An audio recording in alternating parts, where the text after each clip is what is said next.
Onu tanıyın. O bir günah üçün səni bir-iki dəfə vəsvəsə elədisə, onu qovdunsa çıxıb gedəcək.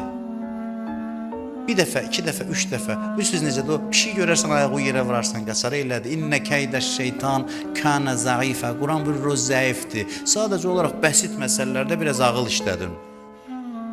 Gəlib pıçıldayır qulağıma ki, necə qovursan şeytanı? Pıçıldayır qulağıma ki, filan kəsə düşmən ol. Onun maşını sənin maşınından yaxşıdır. Paxıllıq elə ona. Xanıma deyir ki, filan kəs səndən gözəldir, ona paxıllıq elə. Necə qovasan onu?